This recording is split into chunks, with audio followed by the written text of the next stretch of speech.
Hello, all of you. I welcome all of you to the LMS on the basics of electrical power system, an initiative taken by the Department of Collegiate and Technical Education.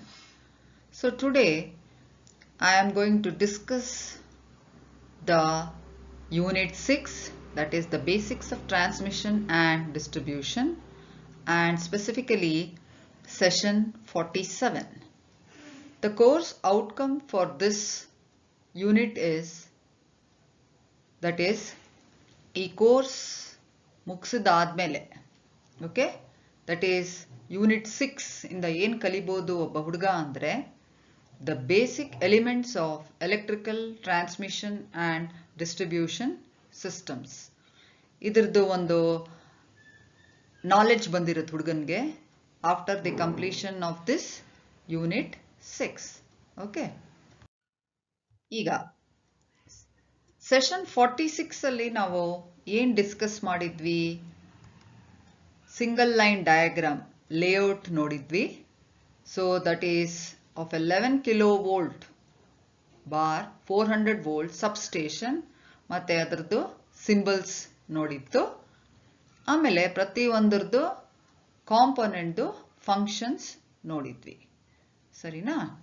Okay, so ಈಗ ಇವತ್ತು session 47 ಅಲ್ಲಿ ನಾವೇನೇನು ನೋಡ್ತೀವಿ? That is the causes, impacts and reasons of grid system fault, ಮತ್ತು state grid ಅಂದರೆ ಏನು, national grid ಅಂದರೆ ಏನು, ಬ್ರೌನ್ಔಟ್ ಬ್ಲ್ಯಾಕ್ಔಟ್ಸ್ ಅಂದರೆ ಏನು, ಆಮೇಲೆ ಕೆಲವು samples of the blackouts at the national and international level. So ಇದಿಷ್ಟು ಟಾಪಿಕ್ನ ನಾವು ಸೆಷನ್ 47 ಅಲ್ಲಿ ನೋಡ್ತೀವಿ, ಓಕೆನಾ? ನೆಕ್ಸ್ಟ್, ಈಗ ಏನು ಒಂದು ಎಲೆಕ್ಟ್ರಿಕಲ್ ಗ್ರಿಡ್ ಅಂದರೆ ಏನು? Okay, so what is an electrical grid? An electrical grid ಅಂದರೆ is an interconnected network of power lines that link power generation station and the consumers for delivering electricity from producers to consumers. So ನಿಮಗೆ ನಾವು different types of generations ಬಗ್ಗೆ ಹೇಳಿದ್ದೀವಿ. Okay, thermal ಆಗಲಿ, nuclear ಆಗಲಿ, ಮತ್ತು hydro ಆಗಲಿ. So different generating ಸ್ಟೇಷನ್ಸಿಂದ power generate ಆಗ್ತಾ ಇರುತ್ತೆ. ಓಕೆ, ಸೊ ಇವಾಗ ಜನರೇಟ್ ಆಗಿರೋ ಪವರ್ನೆಲ್ಲ ಅಲ್ಟಿಮೇಟ್ಲಿ ಯಾರಿಗೆ ಹೋಗಬೇಕು? ಕನ್ಸ್ಯೂಮರ್ಸ್ಗೆ ಹೋಗಬೇಕು. ಓಕೆ, ಇಷ್ಟರ ಮಧ್ಯ ಏನಾಗುತ್ತೆ? ನಮಗೆ ಮಧ್ಯದಲ್ಲಿ ಸಬ್ಸ್ಟೇಷನ್ ಅಂತ ಬರುತ್ತೆ. ಸೊ ಜನರೇಟ್ ಆಗಿರೋ ಪವರು ಸಬ್ಸ್ಟೇಷನ್ಗೆ ಹೋಗಿ ಅಲ್ಲಿ ಸ್ಟೆಪ್ ಡೌನ್ ಆಗಿ ಮತ್ತೆ ಅಲ್ಲಿ ಕನ್ಸ್ಯೂಮರ್ಸ್ಗೆ ಬರುತ್ತೆ. ಸೊ ಇದೆಲ್ಲ ಪ್ರಾಸೆಸ್ಸು ಹೆಂಗಾಗತ್ತಪ್ಪ ಅಂದರೆ through what we call it as ಒಂದು ಎಲೆಕ್ಟ್ರಿಕಲ್ ಗ್ರಿಡ್. ಓಕೆ, ಸೊ ಈ ಎಲೆಕ್ಟ್ರಿಕಲ್ ಗ್ರಿಡ್ ನಾವು ಹೇಳಬೇಕು ಅಂದರೆ ಒಂದು ಮಾರ್ಕೆಟ್ ಪ್ಲೇಸ್ ಥರ ಅಂತ ಹೇಳ್ಬೋದು. ಅಂದರೆ ಏನು? ಈ ಮಾರ್ಕೆಟ್ ಪ್ಲೇಸಲ್ಲಿ ಬೆಳೆದಿರೋರೆಲ್ಲ ತಗೊಂಬಂದು ಅಲ್ಲಿ ಮಾರ್ಕೆಟ್ ಪ್ಲೇಸಲ್ಲಿ ಇಟ್ಕೋತಾರೆ, ಮತ್ತು ಕೊಂಡ್ಕೊಳ್ಳೋರು ಬಂದು ಅಲ್ಲಿಂದ ಏನೋ ತಗೋತಾರೆ. ಸೊ ಅದೇ ಥರ ಜನರೇಟ್ ಆಗಿರೋ ಎಲೆಕ್ಟ್ರಿಸಿಟಿ ಏನಾಗತ್ತೆ? ಗ್ರಿಡ್ಗೆ ಕನೆಕ್ಷನ್ ಕೊಟ್ಟಿರ್ತಾರೆ. ಆ ಗ್ರಿಡ್ಡಿಂದ ಕನ್ಸ್ಯೂಮರ್ಸ್ ತನಕ ಥ್ರೂ ದ ಡಿಸ್ಟ್ರಿಬ್ಯೂಷನ್ ಆಗತ್ತೆ. ಸೊ ಇಲ್ಲಿ ನೋಡಿ, ನಮಗೆ ಈ ಫಿಗರಲ್ಲಿ ಕ್ಲೀನಾಗಿ ಗೊತ್ತಾಗತ್ತೆ. ಸೊ ಜನರೇಟಿಂಗು ಎಷ್ಟೆಷ್ಟೊಂದು ವೋಲ್ಟೇಜಸ್, ಡಿಫ್ರೆಂಟ್ ವೋಲ್ಟೇಜಸ್ ಅಲ್ಲಿ ಆಗ್ತಾ ಇದೆ. ಸೊ ಎಲ್ಲದನ್ನು ಏನಾಗತ್ತೆ? ಒಂದು ಗ್ರಿಡ್ಗೆ ಕನೆಕ್ಷನ್ ಕೊಡ್ತಾರೆ. ಆ ಗ್ರಿಡ್ಡಿಂದ ಕನ್ಸ್ಯೂಮರ್ಸ್ ಅವ್ರವ್ರಿಗೆ ಎಷ್ಟೆಷ್ಟು ಬೇಕೋ ವೋಲ್ಟೇಜಸ್ಸು ಅದಕ್ಕೆ ತಕ್ಕಂಗೆ ಥ್ರೂ ದ ಟ್ರಾನ್ಸ್ಫಾರ್ಮರ್ಸು ಸ್ಟೆಪ್ ಡೌನ್ ಆಗಿ ಡಿಫ್ರೆಂಟ್ ಕನ್ಸ್ಯೂಮರ್ಸ್ಗೆ ಹೋಗುತ್ತೆ ಬೇಸ್ಡ್ ಆನ್ ದೇರ್ ರಿಕ್ವೈರ್ಮೆಂಟ್. ಅರ್ಥ ಆಯ್ತಾ? Okay, so that is what is an electrical grid ಅಂತ ಕರಿತೀವಿ. ಓಕೆ, ನೆಕ್ಸ್ಟ್, ಇವಾಗ ನೋಡಿ, ಇಲ್ಲಿ ನಮಗೆ ಏನು ಕಾಣಿಸ್ತಾ ಇದೆ? ಒಂದು ಸೀಸಾ ಥರ ಇದೆ. ಒಂದು ಕಡೆ ಸಪ್ಲೈ ಇದೆ, ಒಂದು ಕಡೆ ಡಿಮ್ಯಾಂಡ್ ಇದೆ. ಸೊ ನಮಗೆ ಡಿಮ್ಯಾಂಡ್ ತಕ್ಕಂಗೆ ನಮಗೆ ಸಪ್ಲೈ ಆಗ್ತಾ ಇರಬೇಕು.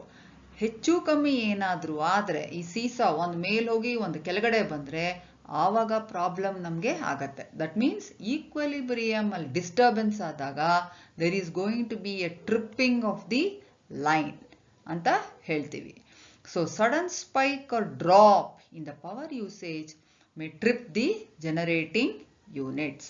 ಸೊ ಇದರಲ್ಲಿ ಹೆಚ್ಚು ಕಮ್ಮಿ ಏನಾದರೂ ಆದರೆ ಇಫ್ ದ ಈಕ್ವಲಿಬ್ರಿಯಮ್ ಡಿಸ್ಟರ್ಬ್ ಆಯಿತು ಅಂದರೆ ಅವಾಗ ಏನಾಗತ್ತೆ, ಜನರೇಟಿಂಗ್ ಯೂನಿಟ್ಸ್ ಅಲ್ಲಿ ಸೇಫ್ಟಿಗೂ ಸಹ ಟ್ರಿಪ್ ಆಗತ್ತೆ. Okay, so grid system faults. Okay, it is the responsibility of the power grid to supply electricity to the consumer reliably at requested voltage and maintain the grid frequency between a minimum of 48.5 to maximum of 50.2 Hz. So ಇದು ಅರ್ಥ ಏನಪ್ಪಾ ಅಂದರೆ, ಇವಾಗ ನೋಡಿ ನಮ್ಮ ಮನೆಗಳಲ್ಲಿ, okay, ನಮ್ಮ ಮನೆಯಲ್ಲಿರೋ ಎಕ್ವಿಪ್ಮೆಂಟ್ಸ್, ನಮ್ಮ ಮನೆಯಲ್ಲಿರೋ ಗ್ಯಾಡ್ಜೆಟ್ಸ್ ಎಲ್ಲ ಒಂದು ಸ್ಪೆಸಿಫಿಕ್ ವೋಲ್ಟೇಜು, ಒಂದು ಸ್ಪೆಸಿಫಿಕ್ ಫ್ರೀಕ್ವೆನ್ಸಿ. ಓಕೆ, ಇದೊಂದು ಲೈಕ್ ಫಾರ್ ಎಕ್ಸಾಂಪಲ್ ವೋಲ್ಟೇಜಸ್ ಅನ್ಕೊಳ್ಳೋಣ. ಇವಾಗ ಸಿಂಗಲ್ ಫೇಸ್ ನಾವು ತಗೊಂಡ್ರೆ 230 ವೋಲ್ಟ್ಸು, ಪ್ಲಸ್ ಆರ್ ಮೈನಸ್ ಅಂದರೆ 240 ವೋಲ್ಟ್ಸ್ ಆಗಲಿ ಅಥವಾ 220 ವೋಲ್ಟ್ಸ್ ಆಗಲಿ, ಈ ರೇಂಜಲ್ಲಿದ್ದರೆ ನಮ್ಮ ಮನೆಯಲ್ಲಿರೋ ಎಕ್ವಿಪ್ಮೆಂಟ್ಸು ಎಲ್ಲ ಕರೆಕ್ಟಾಗಿ ವರ್ಕ್ ಆಗತ್ತೆ. And this is what we expect from the utility. ಅಂದರೆ ನಮಗೆ ಪವರ್ ಸಪ್ಲೈ ಆಗ್ತಿರುತ್ತಲ್ಲ, ಅವರಿಂದ ಈ ಎಕ್ಸ್ಪೆಕ್ಟೇಷನ್ ಇಟ್ಕೋತೀವಿ. ಸೊ ಇದ್ರ ತಕ್ಕಂಗೆ ಎಲ್ಲ ಡಿಸೈನ್ ಆಗಿರುತ್ತೆ, ಎಲ್ಲ ಕ್ಲೀನಾಗೆ ಕೆಲಸ ಮಾಡ್ತಾ ಇರುತ್ತೆ. ಅರ್ಥ ಆಯ್ತಾ? ಈಗ ಓಕೆ, ಸಪೋಸ್ ಗ್ರಿಡ್ಡಲ್ಲಿ ಏನಾದರೂ ಫಾಲ್ಟ್ ಆದಾಗ ಏನಾಗತ್ತಪ್ಪ ಅಂದರೆ, ಈ ವೋಲ್ಟೇಜು ಪೀಕು ಅಂದರೆ ಮೋರ್ ದೆನ್ 240 ಆಗ್ಬೋದು ಅಥವಾ ಲೆಸ್ ದೆನ್ 220 ಆಗ್ಬೋದು. ಅದೇ ಥರ ಫ್ರೀಕ್ವೆನ್ಸಿನೂ ಅಷ್ಟೇ, that is more than 50.2 hertz ಆಗ್ಬೋದು ಅಥವಾ ಲೆಸ್ ದೆನ್ 48.5 ಹರ್ಟ್ಸ್. ಆವಾಗ ಇದರಲ್ಲಿ ವೇರಿಯೇಷನ್ಸ್ ಆಗತ್ತೆ. ಸೊ ಯಾಕಾಗತ್ತೆ ಅಂದರೆ, ಬಿಕಾಸ್ ದ ಗ್ರಿಡ್ಡಲ್ಲಿ ಏನೋ ಫಾಲ್ಟ್ ಆಗಿ ಈ ಮಾರ್ಜಿನ್ಸ್ನ ಎಕ್ಸೀಡ್ ಆಗತ್ತೆ. ಸೊ ಆವಾಗ ನಮಗೆ ಪ್ರಾಬ್ಲಮ್ಸ್ ಕ್ರಿಯೇಟ್ ಆಗತ್ತೆ. ಅಂದರೆ ನಮ್ಮ ಮನೆಯಲ್ಲಿ ವರ್ಕ್ ಆಗ್ತಿರೋ ಎಕ್ವಿಪ್ಮೆಂಟ್ಸ್ ಅಲ್ಲಿ ಪ್ರಾಬ್ಲಮ್ ಕ್ರಿಯೇಟ್ ಆಗತ್ತೆ. ಅರ್ಥ ಆಯ್ತಾ? So this is what we call it as grid system fault. So grid system fault ಅಂದರೆ ವೋಲ್ಟೇಜಸ್ಸು ಅದರದ್ದು ರೇಂಜ್ ಬಿಯಾಂಡ್ ಹೋಗೋದು, ಅದೇ ಥರ ಫ್ರೀಕ್ವೆನ್ಸಿ ಕೂಡ ಅಷ್ಟೇ ಆ ರೇಂಜ್ ಬಿಟ್ಟು ಹೋಗೋದು. ಅರ್ಥ ಆಯ್ತಾ? Okay, causes of grid failure ನೋಡೋಣ. Power system is impacted by several disturbances created by random load changes and faults. ಅಂದರೆ ಸಡನ್ನಾಗಿ ಲೋಡಲ್ಲಿ ವೇರಿಯೇಷನ್ಸ್ ಆಗೋದು, ಆಮೇಲೆ ಏನಾದರೂ ಫಾಲ್ಟ್ಸ್ ಆಗೋದ್ರಿಂದ ನಮಗೆ ಪವರ್ ಸಿಸ್ಟಮಲ್ಲಿ ತುಂಬ ಅದರದ್ದು ಎಫೆಕ್ಟ್ ಆಗುತ್ತೆ. ಸೊ ಫಾಲ್ಟ್ಸ್ ಹೆಂಗೆ ಆಗ್ಬೋದು? One is because of the natural causes. Natural causes ಏನೇನು ನೋಡೋಣ. See, natural causes are because of natural disasters, okay, that could lead to a fault in the electrical power generation such as hurricanes, okay, storms, flooding, earthquakes, tornadoes, heat waves or solar flares. ಅರ್ಥ ಆಯ್ತಾ? So ಸಡನ್ನಾಗೆ ಮಳೆ ಬರೋದು, ಅರ್ಥ ಆಯ್ತಾ? Okay, ಆಮೇಲೆ ಅದರಿಂದ floods ಆಗೋದು, ಅದರಿಂದ ವೇರಿಯೇಷನ್ ಆಗುತ್ತೆ. ಮತ್ತು ಅರ್ಥ್ಕ್ವೇಕ್ಸ್ ಭೂಕಂಪಗಳು, ಆಮೇಲೆ ಟಾರ್ನೇಡೋಸ್ ಬಿರುಗಾಳಿ ಬೀಸೋದು, ಆಮೇಲೆ heat waves sudden extreme hot conditions, ಅದರಿಂದ ಟ್ರಾನ್ಸ್ಮಿಷನ್ ಲೈನ್ಸಿಗೆ ಎಫೆಕ್ಟ್ ಆಗುತ್ತೆ. ಮತ್ತು ಸೋಲಾರ್ ಫ್ಲೇರ್ಸ್ ಅಂದರೆ electromagnetic radiations from the sun. Okay, so intense ಅಂದರೆ ಪವರ್ಫುಲ್ ಎಲೆಕ್ಟ್ರೋಮ್ಯಾಗ್ನೆಟಿಕ್ ರೇಡಿಯೇಷನ್ಸಿಂದ ಏನಾಗುತ್ತೆ, ಕಮ್ಯುನಿಕೇಷನ್ಸ್ ಎಫೆಕ್ಟ್ ಆಗಿ ಇದರಿಂದನೂ ಪವರ್ ಸಿಸ್ಟಮಲ್ಲಿ ಫೇಲ್ಯೂರ್ ಆಗೋ ಚಾನ್ಸಸ್ ಇರುತ್ತೆ. ಸೊ ಇದೆಲ್ಲ ಏನು ನ್ಯಾಚುರಲ್ ಕಾಸಸ್. ಅಂದರೆ ಇದು ಯಾವುದು ನಮ್ಮ ಕಂಟ್ರೋಲಲ್ಲಿ ಇರಲ್ಲ, ಇದೆಲ್ಲ ಬಿಕಾಸ್ ಆಫ್ ದಿ ಎನ್ವೈರ್ಮೆಂಟ್ ಇದು ಆಗೋದು. ಸೊ ಇದರಿಂದ ಕೂಡ ಪವರ್ ಸಿಸ್ಟಮ್ ಅಲ್ಲಿ ಪ್ರಾಬ್ಲಮ್ ಆಗಿ one of the causes of the grid failure ಆಗತ್ತೆ. Okay, so let us see the next cause of the grid failure. Okay, that is due to errors. So errors ಹೆಂಗಪ್ಪ ಆಗತ್ತೆ? Errors ಹೆಂಗಾಗತ್ತೆ ನೋಡುವ. So ಇಲ್ಲಿ one causes related to human faults, ಅಂದ್ರೆ ಮನುಷ್ಯರು ಏನಾದರೂ ತಪ್ಪು ಮಾಡಿ, ಅರ್ಥ ಆಯ್ತಾ, ಅದರಿಂದ ಒಂದು ಎರರ್ ಕ್ರಿಯೇಟ್ ಆಗಿ ಅದರಿಂದ ಗ್ರಿಡ್ ಫೇಲ್ಯೂರ್ ಆಗೋ ಚಾನ್ಸಸ್ ಇರುತ್ತೆ. Okay, next equipment failure. Equipment failure ಯಾಕಾಗತ್ತೆ? ಯಾಕೆ ಅಂದರೆ ಫಾಲ್ಟ್ಸ್ ಅಟ್ ಪವರ್ ಸ್ಟೇಷನ್ಸ್ ಆದರೆ ಎಕ್ವಿಪ್ಮೆಂಟ್ ಫೇಲ್ ಆಗತ್ತೆ, ಅಥವಾ ಡ್ಯಾಮೇಜ್ ಟು ಟ್ರಾನ್ಸ್ಮಿಷನ್ ಲೈನ್ಸ್ ಏನಾದರೂ ಪ್ರಾಬ್ಲಮ್ ಆದರೆ ಟ್ರಾನ್ಸ್ಮಿಷನ್ ಲೈನ್ಗೆ ಎಕ್ವಿಪ್ಮೆಂಟ್ ಫೇಲ್ ಆಗುತ್ತೆ. ಸಬ್ಸ್ಟೇಷನ್ಸ್ ಅಲ್ಲಿ ಹಳೇ ಕಾಲದ ಎಕ್ವಿಪ್ಮೆಂಟ್ಸ್ ಇಟ್ಕೊಂಡು, ಅರ್ಥ ಆಯ್ತಾ, ಅದನ್ನೇ ಯೂಸ್ ಮಾಡ್ತಾ ಇದ್ರೆ ಅದರಿಂದನೂ ಫೇಲ್ಯೂರ್ ಆಗುತ್ತೆ, ಅದರಿಂದ ಗ್ರಿಡ್ ಫೇಲ್ಯೂರ್ ಆಗೋ ಚಾನ್ಸಸ್ ಇರುತ್ತೆ. ಆಮೇಲೆ ಸರಿಯಾಗಿ ನಾವು ಪ್ರೊಟೆಕ್ಷನ್ ಕೊಡದೇ ಇದ್ರೂ ಕೂಡ ಎಕ್ವಿಪ್ಮೆಂಟು ಫೇಲ್ ಆಗೋ ಚಾನ್ಸಸ್ ಇರುತ್ತೆ. ಸೊ ಇಲ್ಲಿ ನೋಡಿ ನಮಗೆ ಗೊತ್ತಾಗ್ತಾ ಇದೆ ಹೆಂಗೆ ಟ್ರಾನ್ಸ್ಮಿಷನ್ ಲೈನಲ್ಲಿ ಫೇಲ್ಯೂರ್ ಆಗಿ, ಅರ್ಥ ಆಯ್ತಾ, ಗ್ರಿಡ್ ಫೇಲ್ ಆದಾಗ ಹೆಂಗೆ ಬೆಂಕಿ ಹೋಗ್ತಾ ಇದೆ ಅಂತ ಕಾಣಿಸ್ತಾ ಇದೆ. ಅರ್ಥ ಆಯ್ತಾ? ಆಮೇಲೆ technical malfunction. Okay, so technical problem ಆದಾಗ, ಯಾವುದಾದ್ರೂ ಒಂದು ಎಕ್ವಿಪ್ಮೆಂಟ್ ಸರಿಯಾಗಿ ವರ್ಕ್ ಆಗದೆ ಆದಾಗ ಕೂಡ there is going to be a failure of the grid. Okay, ಅರ್ಥ ಆಯ್ತಾ? So next the other cause of grid failure ಏನಕ್ಕಿರ್ಬೋದು? ಅಟ್ಯಾಕ್ಸ್. ಏನು ಅಟ್ಯಾಕ್ಸು? ಯಾವ ಥರ ಅಟ್ಯಾಕ್ಸು ನೋಡೋಣ. Cyber attacks. ಸೈಬರ್ ಅಟ್ಯಾಕ್ ಅಂದರೆ an attack by the hackers to destroy the computer network. So ಇವಾಗ ನೋಡಿ ಎವ್ರಿಥಿಂಗ್ ಈಸ್ ಸ್ಮಾರ್ಟ್ ಕಂಟ್ರೋಲ್ಡ್ ಅಂತ ಹೇಳ್ತೀವಿ. ಸೊ ನಮ್ಮ ಗ್ರಿಡ್ಡಲ್ಲೂ ಅಷ್ಟೇ ಸ್ಮಾರ್ಟ್ ಗ್ರಿಡ್ ಅಂತಿರುತ್ತೆ. ಸೊ ಇದೆಲ್ಲ ಬಿಕಾಸ್ ಆಫ್ ದಿ ಕಂಪ್ಯೂಟರ್ಸ್ ಆಗಿರುತ್ತೆ. ಸೊ ಎಲ್ಲ ಕಂಪ್ಯೂಟರ್ ಕಂಟ್ರೋಲ್ ಆಗಿರುತ್ತೆ. ಸೊ ಇದರಲ್ಲಿ ಬೇಕು ಅಂತ ಬಂದು ಯಾರಾದರೂ ಅಟ್ಯಾಕ್ ಮಾಡಿ ಡಿಸ್ಟ್ರಾಯ್ ಮಾಡಿದ್ರೆ ಅದರಿಂದನೂ ಗ್ರಿಡ್ ಫೇಲ್ಯೂರ್ ಚಾನ್ಸಸ್ ಇರುತ್ತೆ. ಆಮೇಲೆ ಅದೇ ಥರ human attacks such as the terrorism. So ಇವಾಗ ಟೆರರಿಸ್ಟ್ ಅವರು ಇಂಪಾರ್ಟೆಂಟ್ ಗ್ರಿಡ್ ಕನೆಕ್ಷನ್ಸ್ನ ಡಿಸ್ಟ್ರಾಯ್ ಮಾಡಬೇಕಾದ್ರೆ ಏನು ಮಾಡ್ತಾರೆ, ಏನಾದರೂ ಒಂದು ಬಾಂಬ್ ಹಾಕಿ ಅದನ್ನು ಗ್ರಿಡ್ನ ಡ್ಯಾಮೇಜ್ ಮಾಡೋ ಚಾನ್ಸಸ್ ಇರುತ್ತೆ. ಸೊ ಈ ಥರ okay the grid has a chances of failure. Okay, so ಈಗ ಗ್ರಿಡ್ ಫೇಲ್ಯೂರ್ ಯಾಕಾಗತ್ತೆ ಎಂಬುದನ್ನು ನೋಡಿದ್ವಿ.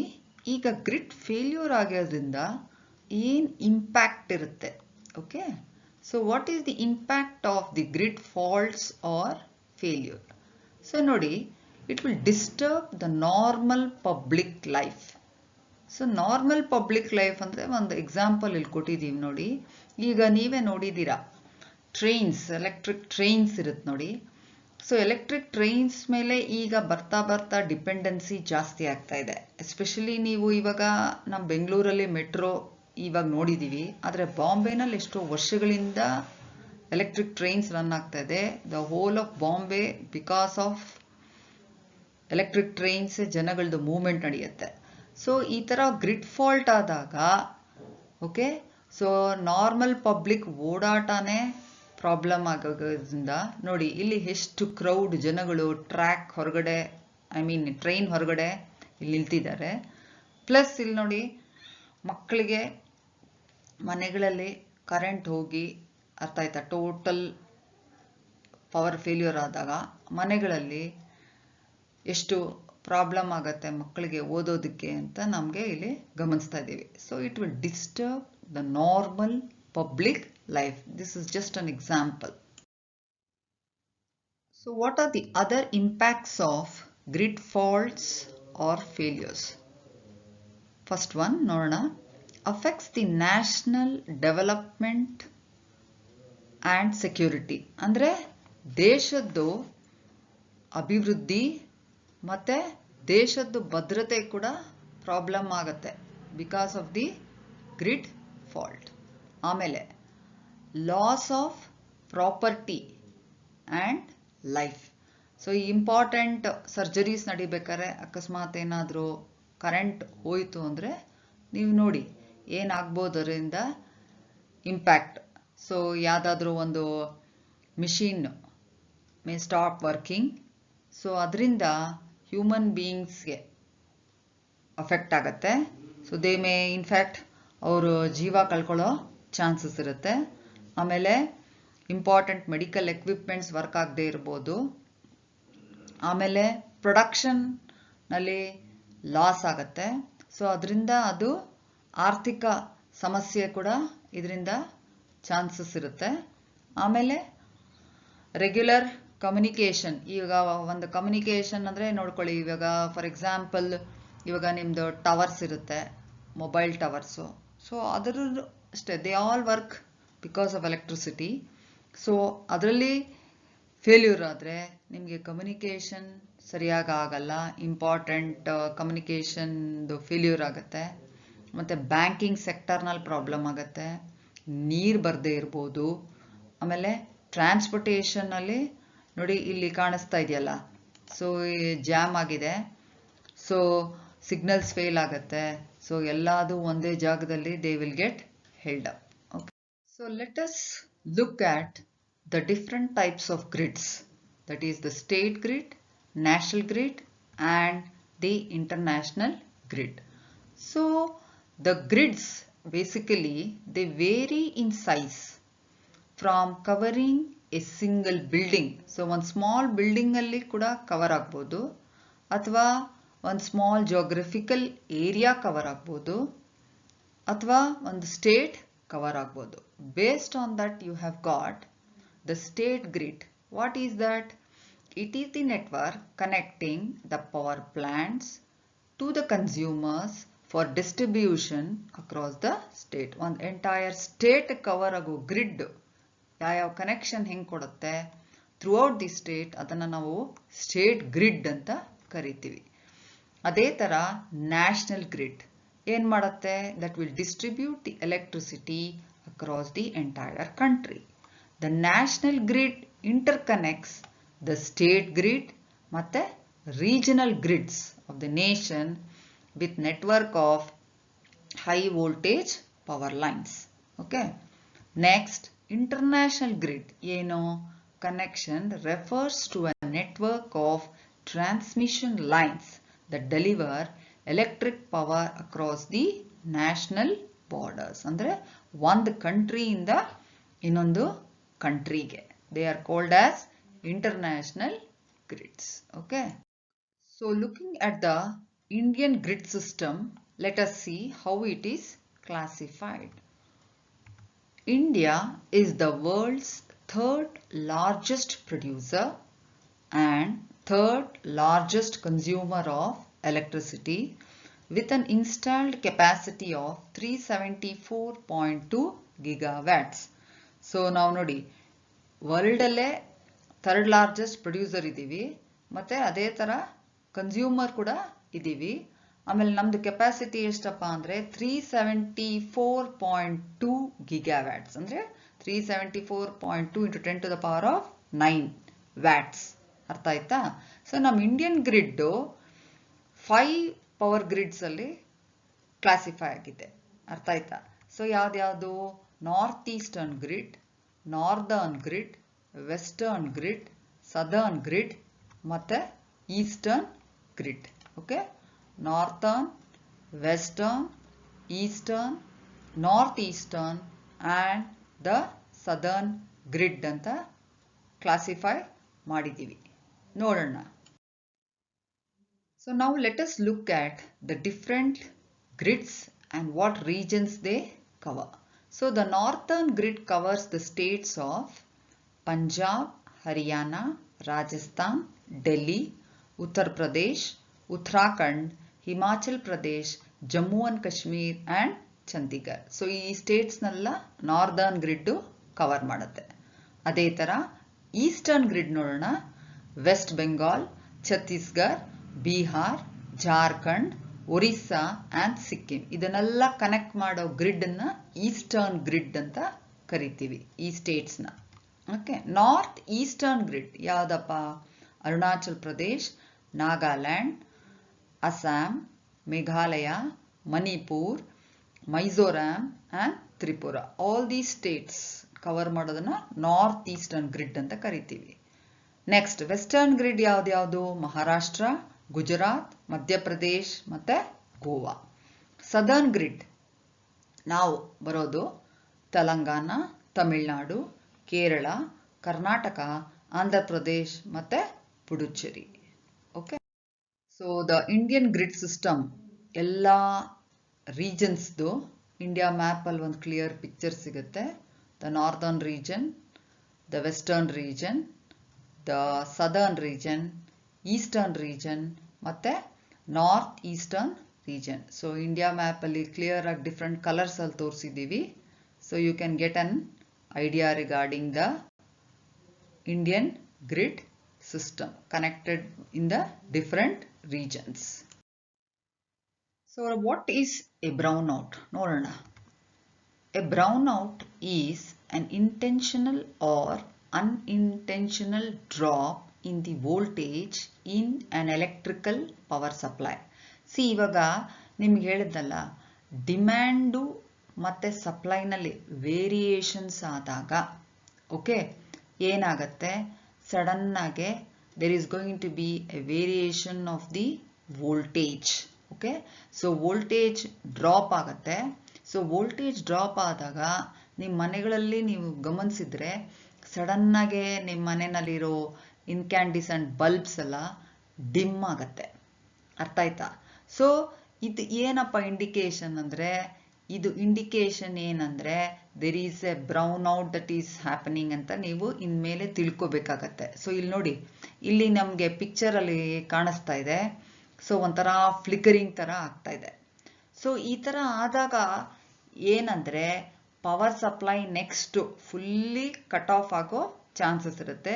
ಸೊ ನೀವು ಏನು ಎಚ್ಚರಿಕೆ ಮಾಡ್ಕೋಬೇಕು ಅಂದರೆ, ನಿಮ್ಮ ಮನೆಗಳಲ್ಲಿ ನಿಮ್ಮ ಇಂಪಾರ್ಟೆಂಟ್ ಎಲೆಕ್ಟ್ರಾನಿಕ್ ಗ್ಯಾಡ್ಜೆಟ್ಸ್ ಇದ್ದರೆ ನೀವು ಆದಷ್ಟು ನೀವು ಅದನ್ನು ಅನ್ಪ್ಲಗ್ ಮಾಡಿ ಸ್ವಿಚ್ ಆಫ್ ಮಾಡ್ಕೊಳ್ಳೋ ಬೆಟರು. ಸೊ ದಟ್ ಅದಕ್ಕೆ ಇನ್ ಫ್ಯೂಚರ್ ಡ್ಯಾಮೇಜ್ ಆಗೋ ಚಾನ್ಸಸ್ ಇರಬಾರ್ದು.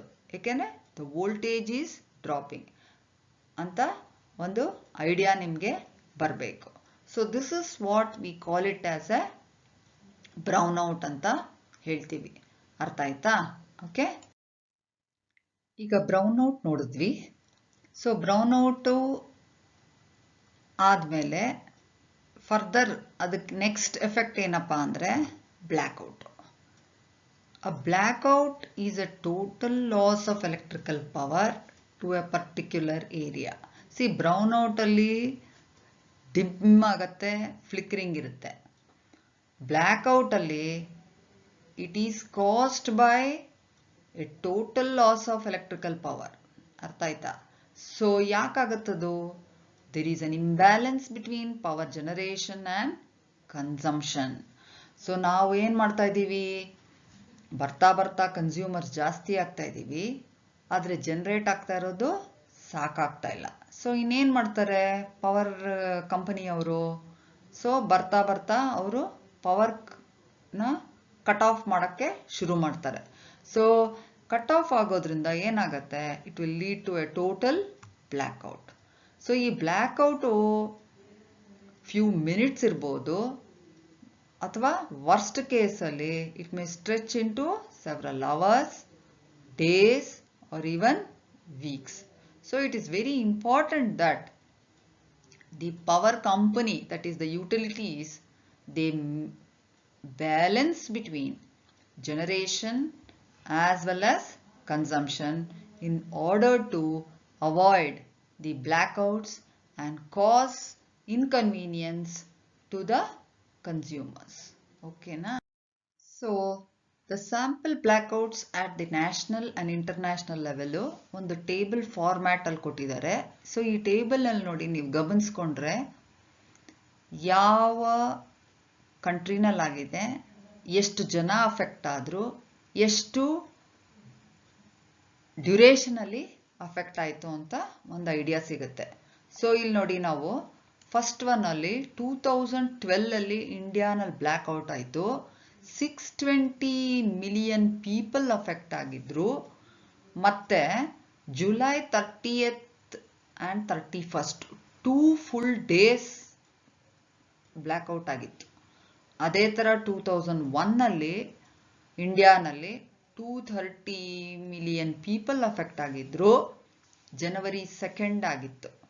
ಸೊ ಬಾಂಗ್ಲಾದೇಶಲ್ಲಿ, ಪಾಕಿಸ್ತಾನಲ್ಲಿ, Java Bali blackout, southern Brazil, Turkey, Brazil and Paraguay, Italy, north eastern blackout, Argentina, Paraguay, Uruguay, ಮತ್ತೆ north east blackout, Venezuelan blackout, Sri Lanka blackout. ಇದು ಹೆಂಗೆ ಅಂದರೆ ಒಂಥರ ಹಿಸ್ಟಾರಿಕಲ್ ಇಂಪಾರ್ಟೆನ್ಸ್ ಆಗಿ ಇದಕ್ಕೆ ಅಷ್ಟೊಂದು ಪಬ್ಲಿಸಿಟಿ ಸಿಕ್ಕಿ ಇದನ್ನೆಲ್ಲ ಒಂದು ರೆಕಾರ್ಡ್ ಮಾಡಿ ಈ ಟೇಬಲ್ ಫಾರ್ಮ್ಯಾಟಲ್ಲಿ ಕೊಟ್ಟಿದ್ದಾರೆ. So that shows how much of problems they had faced because of this blackout, that they have created a sort of evidence for this and they have shown it in this table. Okay, so now let us go to a revision just for you to get an idea of how much you have understood. So what is an international grid connection? So deliver electrical power across state borders, deliver electrical power across national borders, deliver electrical power within state borders. So international andre, so nimage gottiddange it is across national borders. Next, what is the impact of grid failure? Andre grid ಏನಾದ್ರು fail ಆದರೆ ಏನಾಗುತ್ತೆ? Normal public life affect ಆಗುತ್ತೆ, industrial production loss ಆಗುತ್ತೆ, ಎಷ್ಟೋ ಸತಿ ಕಾಸ್ loss of property ಕೂಡ loss ಆಗುತ್ತೆ. So the correct answer is all of the above. Okay, next, causes of the grid failure: natural causes, error related to human faults, cyber attacks, all of the above. So causes of grid failure ನಲ್ಲಿ ನಿಮಗೆ ತೋರಿಸಿದ್ವಿ. So ಎಲ್ಲಾದು one of the ಎಲ್ಲಾದು causes ಆಗುತ್ತೆ. So all of the above is the correct answer. So references ನೀವು ಇದನ್ನ refer ಮಾಡ್ಬೋದು, text books ಮತ್ತೆ ಈ ರಿಸೋರ್ಸಸ್ ಅಲ್ಲಿ ನೋಡ್ಬೋದು. ಸೊ ಇದಕ್ಕೆ ಎಂಟೈರ್ ಟೀಮ್ ಇದಕ್ಕೆ ಇನ್ವಾಲ್ವ್ ಆಗಿದೆ. I thank one and all for giving me an opportunity to present this session. So ಏನಾದರೂ ಸಜೆಷನ್ಸ್ ಇದ್ರೆ you are welcome to write to lms.dtech@gmail.com. So ಏನಾದರೂ ಸಜೆಷನ್ಸ್ ನೀವು ಕೊಡ್ಬೋದು ರಿಗಾರ್ಡಿಂಗ್ ಕಂಟೆಂಟ್ ಆಗಲಿ, tools ಆಗಲಿ, format ಆಗಲಿ. So once again I thank one and all.